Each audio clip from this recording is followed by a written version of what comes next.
Bonjour à tous et bienvenue dans cette étape 71. Pour les personnes qui recherchent du matériel donc en livraison ou même des matériaux, Mano Mano continue ses livraisons sans problème pour le moment. Alors j'espère également c'est que dans ces moments difficiles, ces moments de confinement, suite à cette maladie, à ce virus Covid-19, je vous souhaite à tous et à toutes d'être complètement protégés et en sécurité chez vous. Pour ceux qui travaillent et celles qui travaillent dans le domaine du médical, bien entendu, je leur souhaite bon courage, beaucoup de courage même, parce qu'il ne faut pas oublier, il faut vraiment leur rendre hommage parce qu'ils nous permettent de pouvoir soit soigner nos malades ou soit veiller à la sécurité de nos malades. C'est un peu le même principe que pour les agriculteurs. Il y a des personnes dans le monde auxquelles on ne peut pas se passer. Eh bien, les agriculteurs, comme le personnel médical, ces personnes-là vraiment très très importantes. Et donc, je leur rends hommage dans cette vidéo avant de pouvoir commencer donc cette fameuse étape. Voilà, bon courage à vous tous et je vous souhaite de tous être en sécurité et bien entendu que vous ne tombiez pas malade de ce virus. Comme vous avez pu le voir dans la vidéo précédente, donc le grattage de l'enduit blanc au-dessus a été fait. Donc dans cette étape-là, la 71, en fait, il suffit de gratter l'enduit noir afin de permettre en fait à la démarcation entre les deux couleurs de pouvoir apparaître. Comme vous pouvez le voir, il gratte vraiment doucement. Le but n'est pas d'enlever la totalité du noir avec le premier outil, puisque comme vous pouvez le voir à l'écran, il va se servir du deuxième outil afin de gratter légèrement le noir qui reste sur le mur blanc. Et encore une fois, vous n'aurez pas besoin, vous allez pouvoir le voir, d'enlever la totalité complète. Donc regardez bien la manière dont il le fait. La vidéo ne dure pas longtemps et donc comme toujours, c'est vraiment une continuité, donc ça va vous permettre de voir vraiment ce qui se passe sur une habitation en totalité. Et là, sur l'enduit de façade de couleurs, c'est vraiment important que je puisse vous le signaler à nouveau. Il s'agit d'un enduit de couleurs et ensuite aussi il s'agit d'un enduit différent pour le haut et pour le bas. Il est essentiel de pouvoir s'imprégner donc de cette vidéo, mais surtout d'avoir vu et visionné l'ensemble des étapes donc, au sujet de cet enduit extérieur projeté. Comme vous pouvez le voir, regardez bien la manière dont il tient son outil et la précision avec laquelle il frotte donc cet outil et secoue lorsqu'il a besoin d'évacuer en fait les enduits qui ont été grattés. Ne pas appuyer est vraiment important. Il n'y a pas de sens réel donc pour pouvoir gratter à l'aide de l'outil. Il faut juste permettre d'enlever le surplus. Et c'est quelque chose de visuel. Les coins vont être faits également avec cette spatule. Le grattage léger également.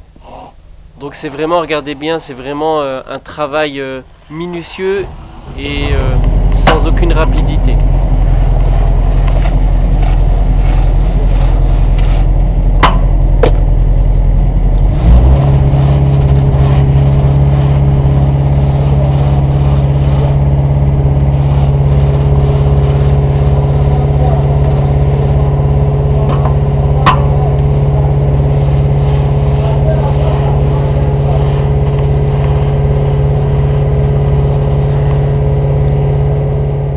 Dans ma construction, donc dans ce projet qui est mis en vidéo, vraiment j'essaie d'être le plus minutieux possible afin de vous permettre de vraiment comprendre la construction.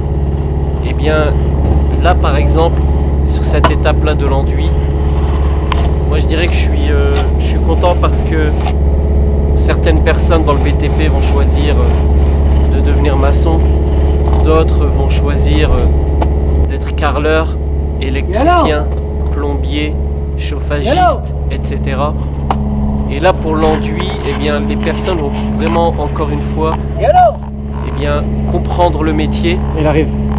Et surtout voir dans les détails, hein, comme j'ai souvent pu le dire, je sais que je me répète beaucoup à ce sujet. Mais là au moins, ils vont voir différentes formes d'enduit. Le blanc au-dessus est un enduit fin qui va réceptionner après donc la deuxième couche. L'enduit va être ensuite écrasé. Donc il va être dessiné, vous allez pouvoir le voir. L'enduit du bas est beaucoup plus épais parce que lui va être un enduit simplement gratté. Vous allez également pouvoir le voir plus tard.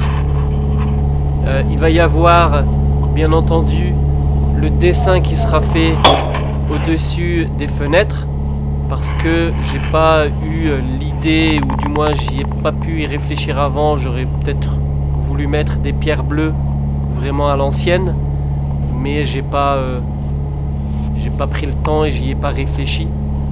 Alors je me suis dit, tiens, au-dessus des fenêtres, souvent dans les constructions, les nouvelles constructions, on voit rien, c'est juste normal, classique. Et bien moi je vais y mettre des décorations, donc fait grâce à l'enduit. Donc ça aussi, ça va vous permettre peut-être de pouvoir soit vous dire, bah, tiens, aujourd'hui je décide de mettre des pierres bleues, soit bah, je vais faire comme Travo Goldman, je vais y placer donc des dessins avec l'enduit.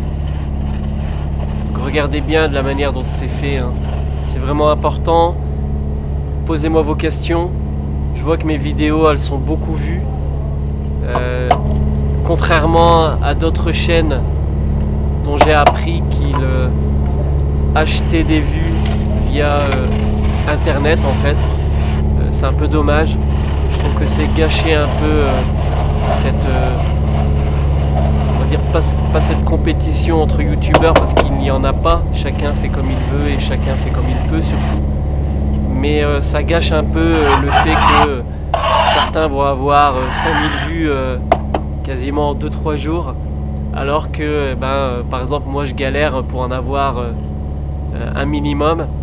C'est vraiment donc vous les abonnés, mais également les personnes qui viennent sporadiquement regarder mes vidéos, donc qui permettent d'avoir un nombre de vues.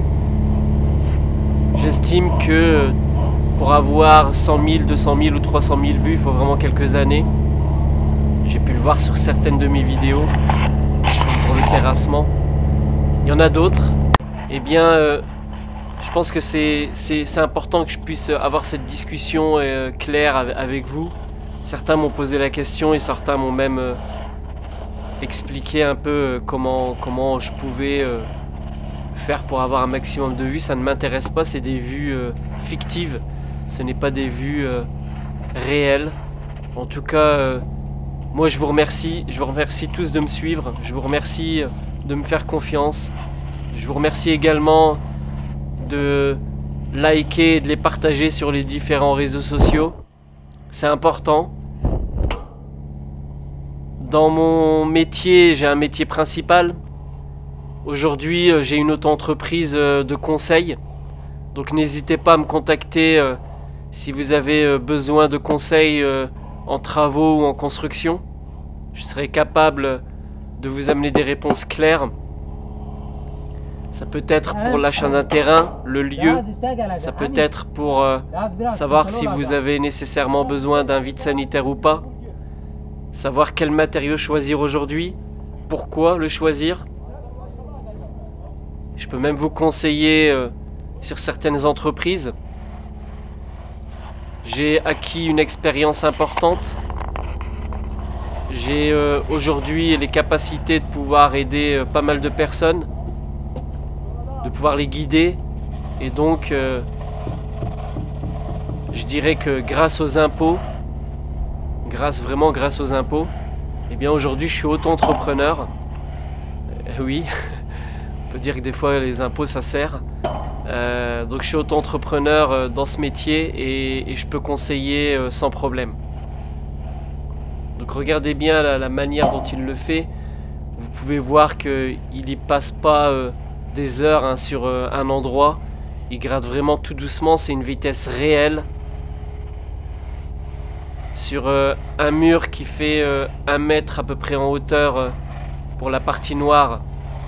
Et sur une longueur totale de quasiment 15 mètres. Eh bien, il aura passé 16 minutes, voire 17 minutes pour le faire.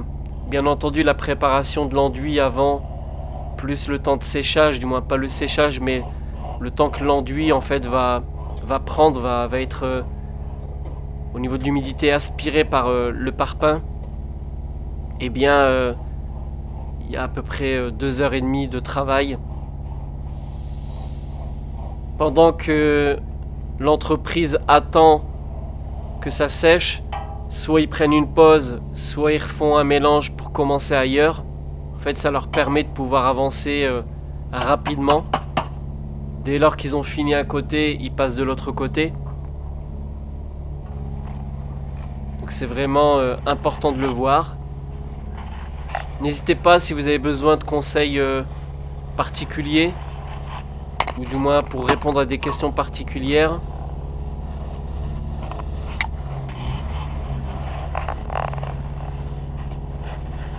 L'air de rien, ça avance, hein. C'est vrai que les vidéos arrivent vraiment pas rapidement, mais c'est normal, hein. On a tous un métier, on a notre vie de famille, le sport, etc. Les parents à s'occuper. Mais elles arrivent au fur et à mesure. Ce que je peux dire, c'est que lorsqu'on regarde la vue un peu de loin, on voit que ça avance vraiment bien. Surtout sur l'enduit, parce que l'enduit, moi j'ai pas décidé de le faire dès lors que j'avais fini la toiture et que j'avais posé mes fenêtres, hein. J'ai attendu plus d'1 an avant de le faire.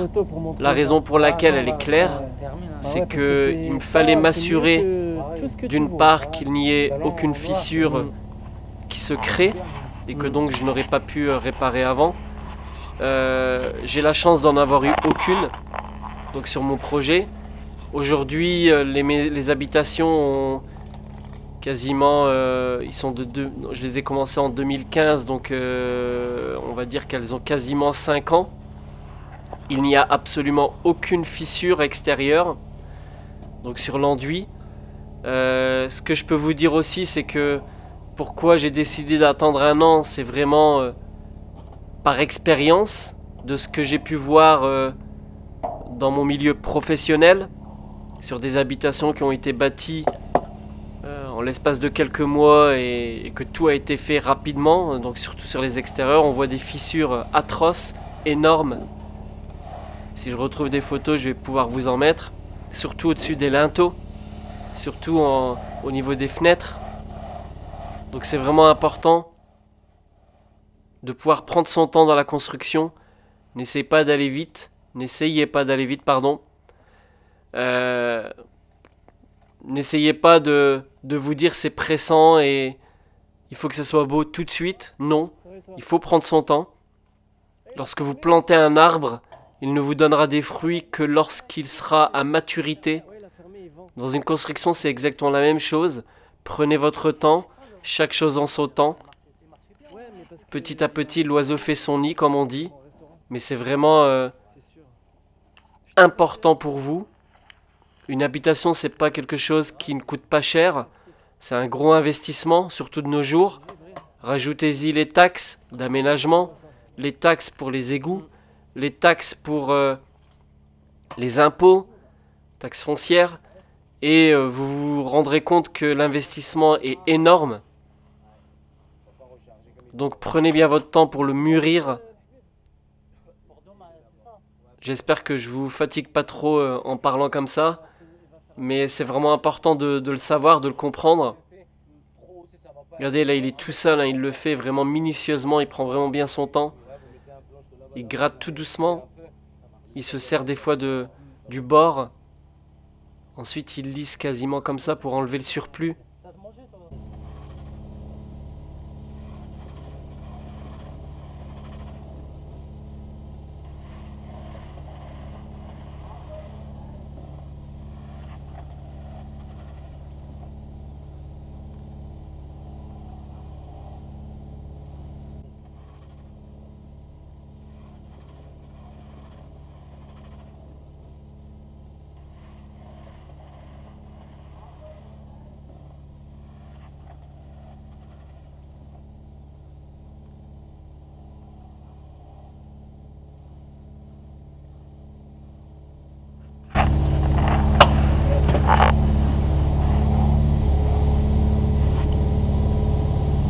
voyez que c'est vraiment minutieux et c'est vraiment doux au travail, hein. Donc vraiment, allez-y doucement. Il n'enlèvera pas la totalité des petites traces noires que vous voyez sur le blanc. C'est comme ça. Vous verrez dans les étapes suivantes comment ça va donc évoluer. Donc c'est vraiment important. Encore une fois, regardez bien la manière dont il gratte donc cet enduit de couleur noire sans appuyer, vraiment en surface. Cette vidéo est en train de se terminer. Comme vous pouvez le voir, il a fait la totalité sur l'espace d'un peu plus d'un quart d'heure. J'espère que cette vidéo vous aura été utile. N'hésitez pas à la partager sur les différents réseaux sociaux. N'hésitez pas à me suivre et me poser toutes vos questions. Et je vous dis bon confinement et je vous souhaite une bonne santé à tous. À bientôt.